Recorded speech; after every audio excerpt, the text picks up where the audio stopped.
नमस्कार जय जगन्नाथ। आज वीडियो को मुझे स्वागत करुच्ची। आज ज्ञान गौरव चैनल रे मु आपण मानक पई नहीं आसी एक सुंदर वीडियोटे लिंब पत्र को लेकिना जे आपण माने केउ केउ रोग पई लिंब पत्र व्यवहार करि परिबे एवं आसंतु जानिबा से विषय रे। लिंब गछ को आपण माने जानिचंती बाड़ी बगीचा रे रहिले बहुत शुभ फल मिलता है। लिंबर बहु प्रकार ना अच्छी जहाँकि आपण माने जानिचंती ओडिया रे आम तो लिंब कही था नीम मध्य कही था एवं संस्कृत रे आको कहंती कौन अरिष्ट पिच मर्ध पारिभद्र तिक्तक हिंगुनिज्यास तिक्तपूर्णा एमती सब संस्कृत रे कहती एवं तेलुगु रे कहती दिया चेटू एवं हिंदी रे नीम कहती बंगला रे नीम कहती आमे उत्कल रे बा आम भारत रे सॉरी आमे ओडिया रे कही था निंब बोली। लिंब पत्र को आपण माने जल रे सिझाई से ही जल को जेकोसी लोक घा जदि धोइब बहुत दिन घा जदि सुखु नथिबो तेबे आपण माने घरे उपचार माध्यम जदि आपण माने एलोपैथिक आड़ को जाऊना कि होमियोपैथी आड़ को न जाउछंती घरे उपचार किपरि भल करि परिबे विभिन्न प्रकार रोग को लिंब पत्र को जल रे सिझाई देबे से ही जल को आपण माने कोन करिवे आनिबे जल से जल को घा को धोइले घाटी अति शीघ्र सुखी जाई थाए।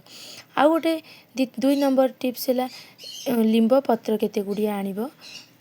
आनिकी गव्य घृत माने गाई घी रे भाजी पोड़ी जीव गाई घी एमती भाजब जमी पोड़ी जीव से पत्र को कौन करिवो ना मर्दन करिवो मर्दन मान हूँ से पत्र को चूना करिवो बा ताकू पूरा पेस्ट बनै देबो ताकू जदि मलम करिकिना से पेस्ट को कौन सी घा रे लगेबे से घा अल्प दिन रे सुखी जीव। आपण माने बुझी पारुथिबे मु कोन कहली लिंब पत्र को गाई घी रे भाजिकी पूरा पोड़ी गला भलिया भाजिबे एवं सही भजा पत्र को पूरा भल भाव में पेशी देबे बा पूरा पेस्ट बनै देबे से पेस्ट को आपण माने जेकोसी घा रे लगेबे से घा अति शीघ्र सुखी जाय थाए। तो तृतीय रे मु आपण मानकु कहबाकू जाउछि लिंब गछर बहुत सुंदर उपचारटी लिंब छेली किंबा लिंब पत्र कौन करिवे किंबा लिंब गछर मूल को लिंब छेली लिंब पत्र और लिंब गछर मूल को ए 3 द्रव्य को समान लेखाए आनिबो एकत्र जल रे सिझाइबो से जल को छाणी क्वाथ सहित से जल को आनिबो से कौन करिवे ना अल्प महू मिसाइकिना आपण माने जदि कहा पीवा को देवे जदि से लोक बहुत दिन जर लगी रोथिबो जर होउछि छाड़ुथिबो कौन भी उपचार नथिबो तो आपण माने लिंब पत्र लिंब छेली लिंबर गछर मूल को आनिकिना सिझेई देबे से सिझा जल रे किछि महू मिसाइकी जदि कौन व्यक्ति को देवे से लोकर जदि जर बहुत दिन जर होता है तेब जर छाड़ी जाए।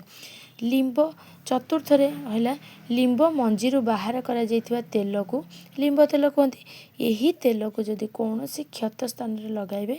बहुत शीघ्र से क्षत दूर हो से क्षत सुखी जाए थाए। एपरिक बात रक्त अम्लपित्त कंदा कंडू दद्रु छऊ ए सब प्रकार रोग दूर हो जाए लिंब तेल जदि आपण माने कौन घा रे लगाउछंती। लिंब पत्र को पंचम लिंब पत्र को अति चिक्कण करी बाटी गाई घी सहित मिसाई निआ रे गरम करिवे से ही गरम लिंब पत्र जो पेस्ट बाहर थाए बाटी देथिबे एवं से को गाई घी रे भाजी देथिबे ता गरम गरम बागी पड़िथिबा बा बथ हेइथिबा स्थान रे जदि आपण माने लेप देबे ताहा अति शीघ्र सुखी जाइकिना सेथिरु पूज बाहरी जाई थाए एवं आपण को बहुत भल अनुभव होता है आपण माने जो पीड़ा रे रहिथिबे बागी एवं पत्थर जो पीड़ा होता है से पीड़ा आपन को मुक्ति मिलिबो। षष्ठ रे हला प्रतिदिन आपण माने लिंब तेलर रस संग्रह करी लिंब तेल संग्रह करिवे लिंब तेल आपण घरे बनै के रखंतु एवं दृष्टि शक्ति और श्रवण शक्ति वृद्धि होता है जदि तार नस्य ग्रहण करिवे लिंब तेल को नस्य माने कौन ना लिंब तेल प्रत्येक दिन नाक पटे आघ्राण करिवे माने आघ्राण नु शोषाड़वा द्वारा आपन दृष्टि शक्ति और श्रवण शक्ति वृद्धि होता है। ये थिला 6टी टिप्स लिंब पत्रर अनेक गुड़े टिप्स रही मो अनेक वीडियो रे आपण मानकु जणाइबी एबे वीडियोटी आपण मानकु जदि भल लागुथाय कमेंट करिवे एवं ए वीडियोटी को बहु मात्रा रे शेयर करिवे। रहिली जय जगन्नाथ।